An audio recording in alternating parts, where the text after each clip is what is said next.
Out on the Texas plains, silence has a sound. It is the hush of wind moving through dry grass. It is the distant creak of a gate that hasn't been opened in a while. It is the empty rhythm where there used to be hooves and dust and the low, constant noise of a living herd. If you grew up around ranch country, you learned the landscape by its movement. Cattle in the distance, black shapes against a pale horizon, stock tanks reflecting the sky, a line of animals drifting toward shade as the heat climbs, the slow work of keeping them alive, day after day, generation after generation. But in 2026, that movement is disappearing in places where it used to feel permanent. There are fields that look the same from the road, but they are not the same. Fences still stand, the land still rolls, the sunsets are still enormous. Yet where there used to be thousands of heads of cattle across a spread, now there are empty pastures and signs that do not feel like they belong out there. No trespassing. Not the hand-painted sign on a barn board, not the neighborly warning you can read as a request. These are corporate signs, new, clean, uniform. The kind that look like they were ordered in bulk, like the land behind them is no longer a home or a livelihood, but a controlled asset. And the strangest part is that the land can look untouched, even as the way of life that once animated it is going extinct. That extinction isn't a metaphor. It's families selling herds they spent decades building. It's auctions where the emotion hangs heavy in the air, because everyone knows what this really is. It's a rancher doing the math one more time and realizing the math no longer cares about pride or grit or tradition. And it's the dinner table. Because when the ranch dies, the steak does not stay cheap. It becomes a symbol again, but not the old symbol of hard work and abundance. It becomes a luxury item, the kind of purchase you think about twice, the kind of meal you save for special occasions, the kind of protein that quietly exits the weekly routine for millions of people. In 2026, the question is no longer, can Texas feed America? The question is, who will be allowed to eat well? This is the story of the extinction of the Texas rancher and the food crisis that follows. And the uncomfortable truth is that this is not being driven by one dramatic disaster you can point to on a calendar. It is being driven by something slower and more relentless: the cost of survival. Because ranching is not just about land and cattle.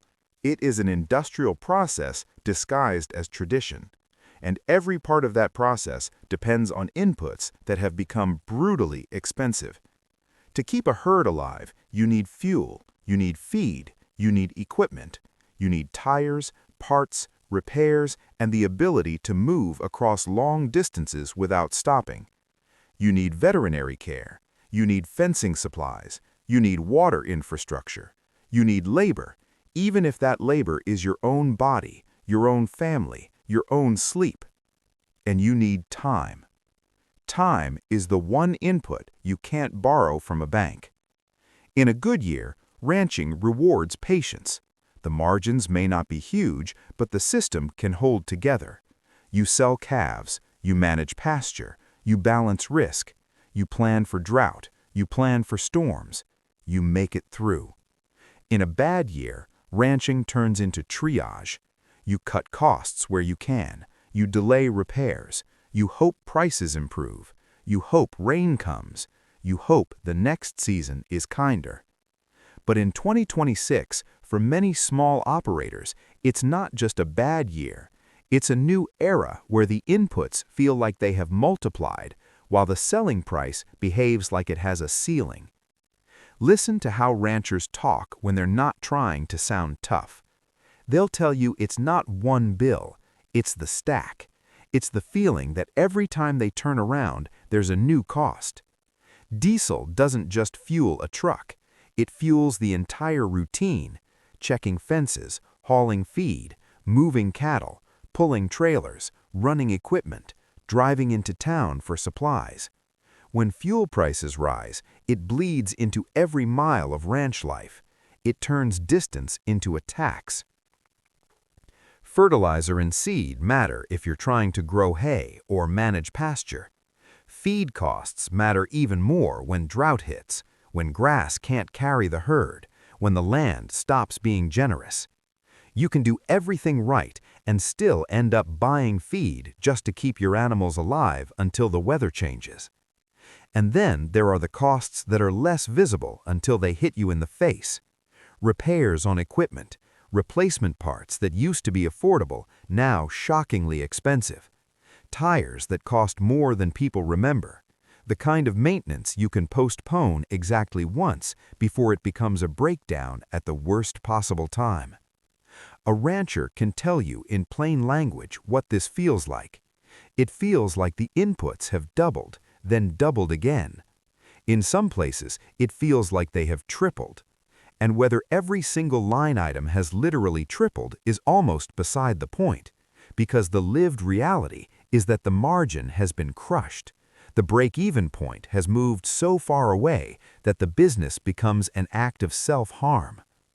At the same time, the rancher is not selling a luxury product. They are selling a commodity. In a commodity market, you don't get to price your product based on your feelings. You price based on what the market will pay.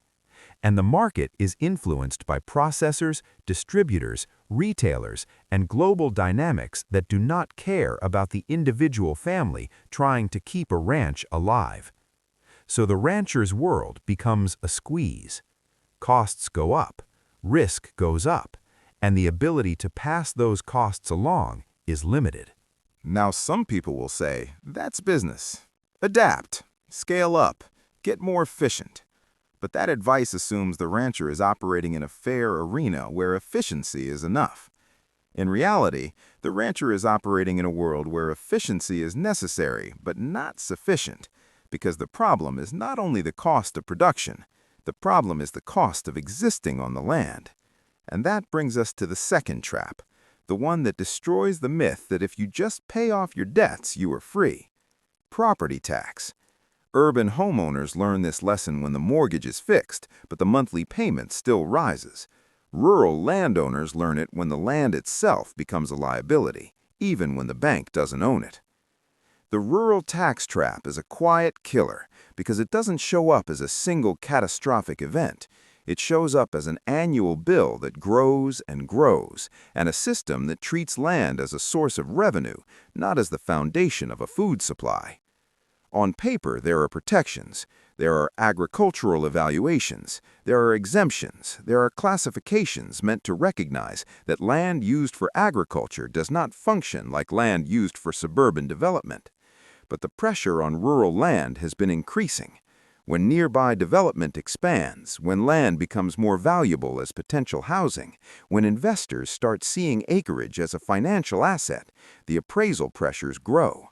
The land begins to be valued not for what it produces, but for what it could become. And that is the moment a rancher realizes that a tax system can destroy a way of life without ever sending a bulldozer. Because the rancher's income is tied to production, and production is tied to weather, and weather is tied to luck. But the tax bill is tied to valuation, and valuation can rise regardless of whether the rancher's profit rose. That mismatch is fatal. Now layer in the anxiety around agricultural exemptions and classifications. In many places, those classifications can be challenged, reevaluated, or placed under stricter scrutiny. Requirements can be interpreted aggressively. Paperwork becomes more important. Minor changes in land use can have major consequences. A rancher who thinks they're doing everything right can suddenly be treated like they're not. And when the valuation changes, the bill changes, sometimes sharply. For a family holding land for generations, this feels like an ambush. The land is the inheritance, the identity, the legacy. It is the thing you keep through hard times because it is supposed to be the anchor. But the tax bill turns the anchor into a weight. And that is how land gets forced onto the market. Not because the family wants to sell, because the math demands it. This is the point where people who have never lived in ranch country misunderstand what selling means. They imagine an owner deciding to cash out. They imagine a clean exit. But when a rancher sells under pressure, it rarely feels like a win. It feels like a loss disguised as a transaction. It feels like a forced surrender. And forced surrenders are the moments predators wait for. Which leads us to the part of this story that feels like conspiracy until you see how normal it has become. The land grab. Here is the basic reality of distressed assets. When people are forced to sell, buyers with cash get power. When buyers with cash get power, the market stops being a community marketplace and becomes a hunting ground. In rural Texas, that dynamic creates a new kind of buyer. Not the neighboring rancher, not the kid who grew up in the county and wants to come home, not the local family looking to expand, because those buyers are operating on ranch economics. They need the land to make sense as a working business. The new buyer operates on a different logic, asset logic. In asset logic, the land does not need to produce food. It needs to hold value. It needs to be scarce. It needs to be something you can sit on while the world grows around it. It needs to be a place to park wealth. This is where corporate and institutional ownership changes the soul of a region. Because the moment land becomes a financial instrument, it is no longer primarily a place where people live and work. It becomes a place where wealth hides. And in 2026, you can feel that shift in the way signs appear, gates change, access tightens, and local relationships break. It's not just that someone new bought the land. It's that the land is now managed like a portfolio, not like a home. And here is where the investigation gets dark, because the truth is that it can be difficult to see who is really buying. The buyer name on paper might not be a person. It might be an LLC. It might be a holding company. It might be a chain of entities that leads nowhere obvious. You can drive past hundreds of acres and see a new sign, but you can't see the decision-making. You can't see the boardroom. You can't see the fund managers. You can't see the spreadsheets. And that invisibility is part of the power. Now, let's be careful with the claims here. It's easy to point to a scary headline and say foreign sovereign wealth funds are buying Texas, period. The reality is more complex. There are domestic institutional investors. There are corporations. There are wealthy individuals. There are funds. There are also international buyers in some cases, routed through legal entities that make origin hard to trace quickly. But whether the money is domestic or foreign, the effect on the rural community can look the same. The land changes hands. The ranching shrinks. The local spending declines. And the community begins to die. Because ranching is not just an industry, it is an ecosystem. When ranches function, they support feed stores, they support equipment dealers, they support mechanics, they support vets, they support fencing suppliers, they support local auctions, they support trucking, they support the diner that serves early breakfast, they support the hardware store, they support a small-town bank that understands seasonal cash flow and knows what it means when rain doesn't come. When ranches die, those businesses don't just lose customers, they lose their reason to exist. And when the land is bought by a holder, not an operator, the local economy gets hit twice. First, you lose the rancher's operating spending. Second, you lose the multiplier effect of that spending in town. A rancher who buys feed locally helps keep a store alive. The store employs people. Those people buy groceries. The grocery store stays open. The town keeps a little gravity. But if the land is held as an asset, the spending pattern changes. Maintenance becomes minimal. Operations may become limited. Decisions are made far away. Contracts might go to larger vendors or out-of-county suppliers or corporate procurement systems. and the town feels it. It feels it in shorter hours, in fewer staff, in more for lease signs, in a local bank that becomes nervous. Because small-town banks are not abstract entities, they are built on local cash flows. When the town's income base erodes, the bank's risk rises. When risk rises, credit tightens. When credit tightens, the remaining small businesses have less oxygen. That is how a ranch crisis becomes a banking crisis.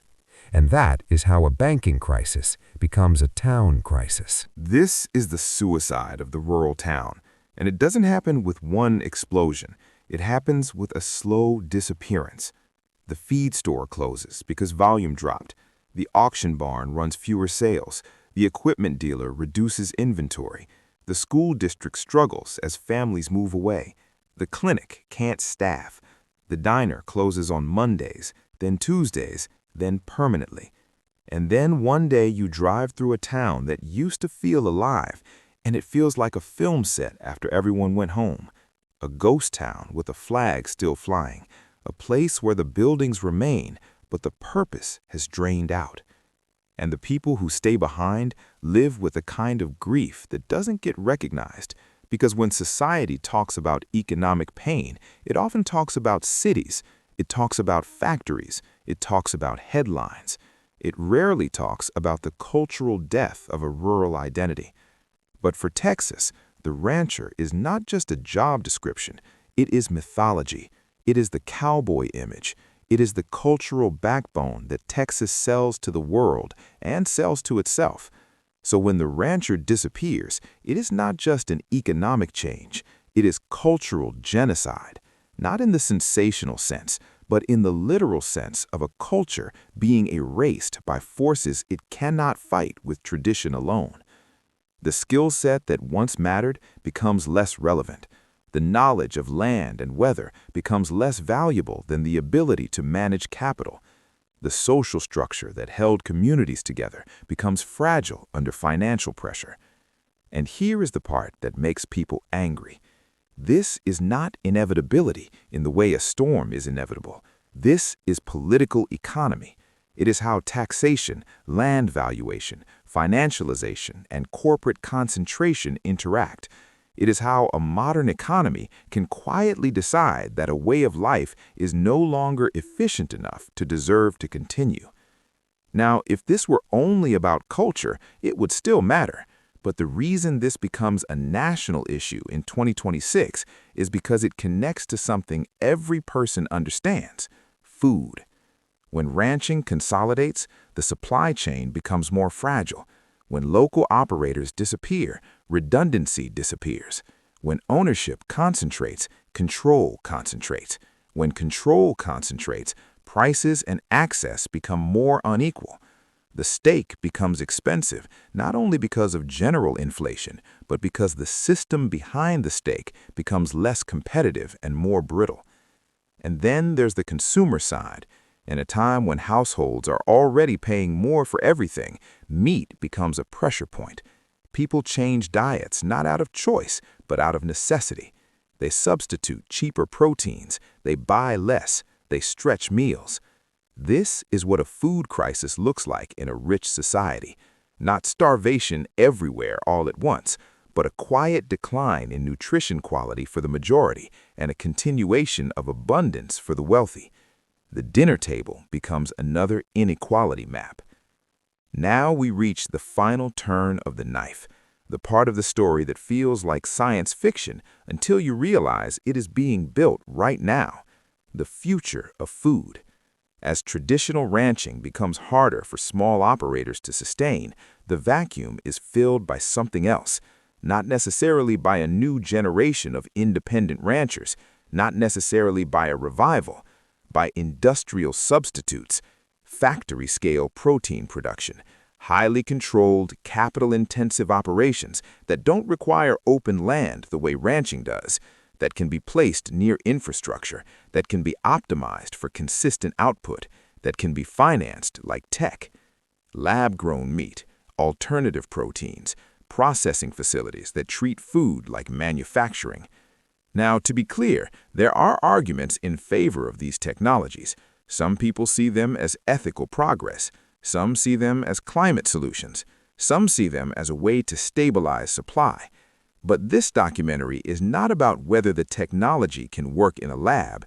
It is about what it means for sovereignty. Because the moment food production shifts away from distributed producers and toward concentrated capital, the citizen becomes more dependent on the system. You can argue that many citizens are already dependent on the system. That is true, but there is a difference between dependence in a market with many producers and dependence in a market dominated by a handful of corporations. When the ranch disappears and the factory replaces it, the consumer loses something they cannot easily measure. They lose the ability to opt out. They lose the local relationship between land and food. They lose a layer of resilience. They lose the sense that food comes from neighbors, not from a facility guarded by contracts and patents. And they lose a piece of identity. Because ranching is not only economics, it is story.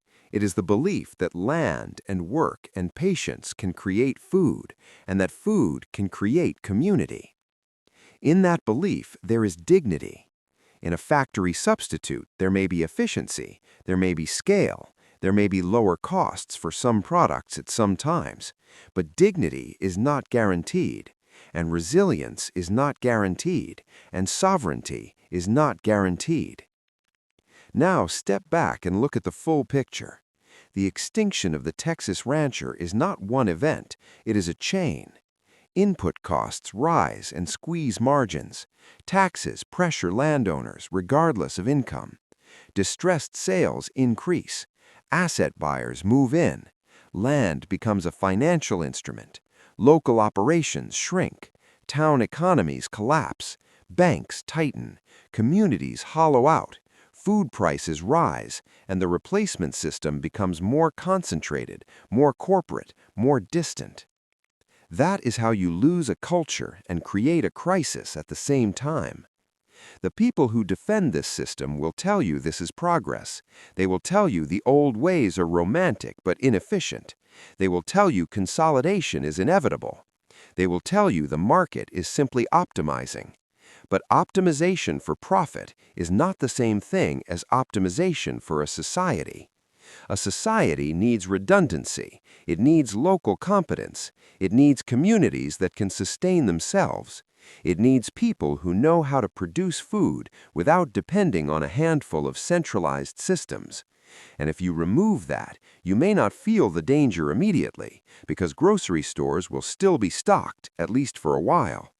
The danger is what happens when the system is shocked. A drought, a storm, a disease event, a shipping disruption, a financial crisis. When a centralized system gets hit, the whole population feels it. When a distributed system gets hit, the damage can be absorbed in pockets, with recovery coming from elsewhere. Texas once represented distribution, not perfect distribution, but living land worked by many hands. If that becomes an asset landscape owned by fewer and fewer entities, the state loses resilience and the citizens lose leverage. And if you want to understand why this is happening now, why it feels accelerated in 2026, it's because everything is being pressured at once. The economy is expensive.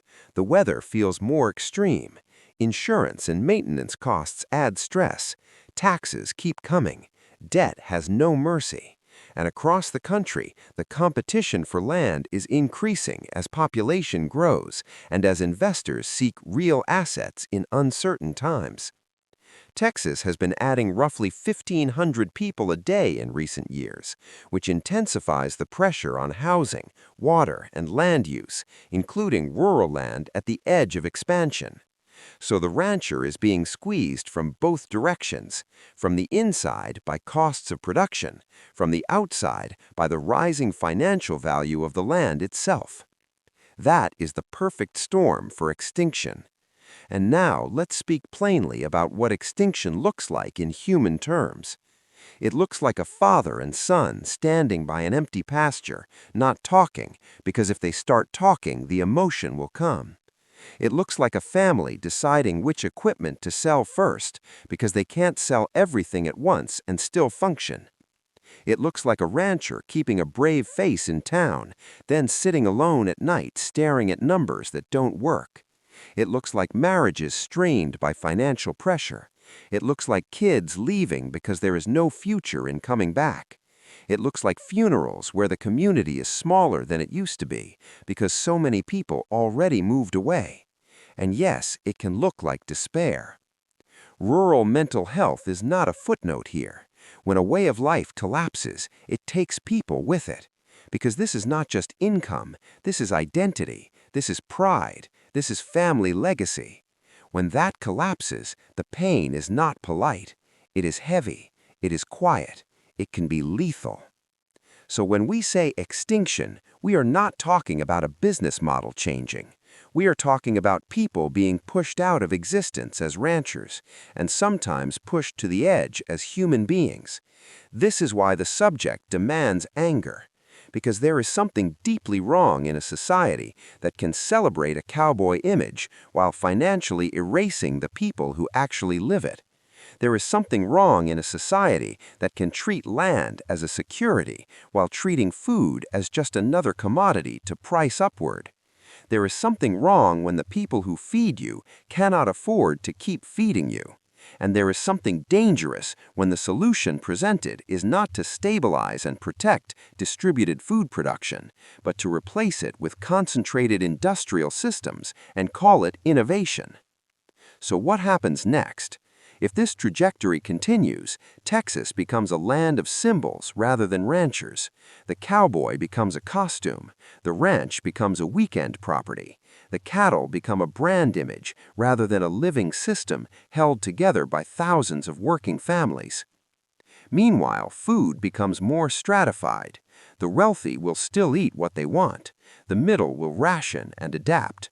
The poor will suffer nutritional decline, masked by calories but empty of quality. And the average citizen will become more dependent on corporate supply chains they cannot see and cannot control. That is the 2026 food crisis in its darkest form. Not a sudden empty shelf everywhere, a long-term shift in who gets to eat real food and who gets a substitute. And if you are listening to this and you want a simple villain, you will be disappointed, because the villain is not one person, it is a system. A system that rewards scale over resilience, a system that rewards capital over competence, a system that values land more as an asset than as a source of life, a system that taxes the producer and then wonders why the producer disappears, a system that watches rural towns die and calls it efficiency. And the tragedy is that once a ranch is gone, it doesn't always come back. Land ownership patterns can persist for decades. Local knowledge can die in one generation. A kid who leaves and becomes something else does not easily return to start over, not when the barrier to entry is so high and the margin is so thin. Extinction is hard to reverse. So the question is not whether we can save every ranch. The question is whether we even want to. And if we don't, then we should at least be honest about what we are choosing. We are choosing a food system that is more centralized. We are choosing a rural landscape that is more hollow. We are choosing to turn a culture into an aesthetic. We are choosing to make meat a luxury again. We are choosing a future where food sovereignty becomes a privilege. And once that choice is made, it will not be undone by nostalgia. Nostalgia will not lower input costs. Nostalgia will not pay tax bills. Nostalgia will not outbid institutional capital. Nostalgia will not keep a feed store open. Only policy, structure, and collective priorities can do that. And if those priorities do not change, then the silence on the Texas plains will spread. It will spread from one empty pasture to the next, from one closed feed store to the next, from one failing bank to the next, from one fading town sign to the next, until the state that built its identity on ranch land becomes a place where ranching is something you watch in movies, something you see in ads, something you tell stories about, not something your neighbor still does. And when that happens, the crisis will not just be about ranchers, it will be on your plate.